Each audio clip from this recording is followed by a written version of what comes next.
So, good morning everyone. This is Sam Woods from the Conservation Volunteers. I'm just out in the early morning in my urban garden, and I wanted to talk a little bit more about growing in a small space.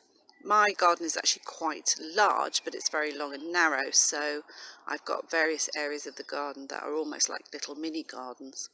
And I just wanted to talk about just how much you can get into a fairly small space. So I'm right at the top of the garden at the moment, and I just thought we'd look at this very small patch here, and just see how many different plants that we can eat or that are useful are growing in this small area. So just in this area here I have French beans. So this is a purple bean, and this is borage, which I'm growing as a companion plant, so this is bringing in lots of beneficial insects for me. And I've just got a row of lettuce here, and then I go into my pea patch here, which has got a courgette at the end of it. So the courgette is now producing quite prolifically. The peas are still producing, and these things that look a bit odd here are actually lettuce that are about to go to seed. So that's called bolting or setting seed. And I'm going to leave these lettuce now. They won't actually taste good to eat. Lettuce goes very bitter when it's going to seed, but I will leave these to self-seed, and then hopefully I will get little volunteer lettuces growing around this area as well. What else is growing here? So there are some weeds. So this is still the white dead nettle, which was really beautiful and attracting lots of insects when it was flowering. I've pulled some of it out, but I've left some of it in there as well. The peas have done really well. I've been picking the peas as they come, and that will hopefully encourage the plant to keep producing. And then in this area just adjacent, I've got also all my potato patch. So, you know, quite a thin strip, but hopefully producing quite a lot of potatoes. And then tucked in, I've got some tomatoes in pots. So they are just tucked in between the rest of the plants, and putting them in the pots just means that they're raised above the level of the soil, and they've got their own growing space, and I can feed them separately from the other plants. So even in just this small area, there's quite a range of different edible plants, and hopefully they will be feeding me throughout the summer. So this is Sam Woods in the urban lockdown garden, looking at what you can grow in a small space. This is another area of land that I've kind of reclaimed from the weeds. It's just had a little bit of manure put on the top. I've scraped off the weeds at the top, and there is a bit of well-rotted manure on here. And again, I've got a mixture of plants growing in here because I'm treating it almost as a separate little garden. So I've got squash in here. These are kind of my leftover plants really that I've just put in together.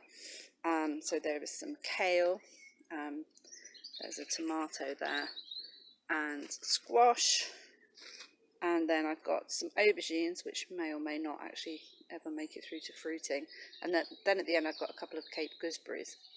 So, you know, even in this tiny little area, I've got quite a variety of plants.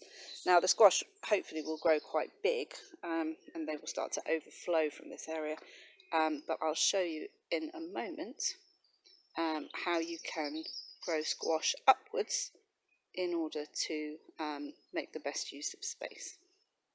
So this is my box of squash. I put this together using an old leaf mould bin, and I did put a lot of nutrition in, so it's got layers of cardboard, manure, compost, garden compost, so stuff that I've made in my compost bin, and also some potting compost. And I've sown quite a lot, or I've planted quite a lot of different squash into here, so they are looking quite squash at the moment, but hopefully they're going to start trailing up these strings that I've put in, and hopefully will cover the trellis at the back. So I've got one that's in a pot here that is already starting to put out shoots. I could just leave these plants to trail over the ground, but if you've got a very small space and you've got some trellis or even just strings, then you can actually train your squash to grow upwards, and we'll keep an eye on that, and I'll post some update videos on that. And it's just starting to rain. The storm is due later on today. So I've got just what I've got in here, just to tell you, I've got a cucumber in there, and I'm hoping that this is going to trail up and go above the squash.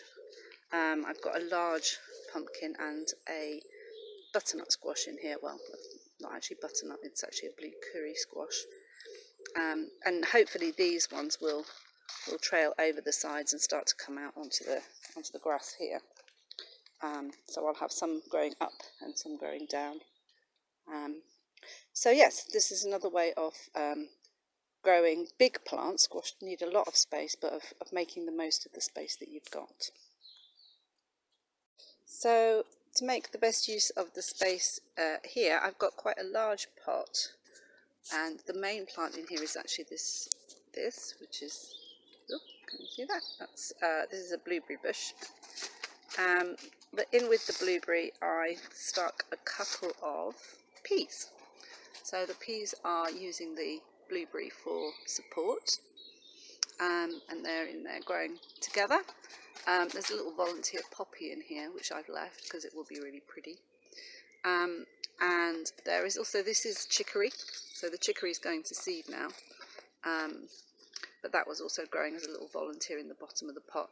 And down here I have one of the French marigolds that's been eaten by the slugs. It was out in the garden, in the ground, and it's been eaten by the slugs.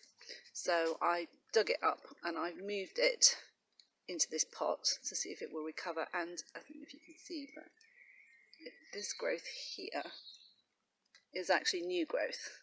So I'm going to take off this dead flower head. But I'm going to leave that plant in there, and hopefully it will recover from the slug damage, and hopefully it will not get slugette in this position. So you can get a whole variety of things growing together in quite a small space. If we look at this pot over here, for example, I've got rather beautifully a little volunteer fennel that's come into this pot, along with some dead nettle and the marigolds, but the main plant in here is actually the currant bush, which it was too small to produce fruit this year, but it's sitting happily in this pot, and hopefully for next year I will find a permanent position to put my soft fruit. But for now it's coping quite well in the pot with all of these amazing volunteer plants.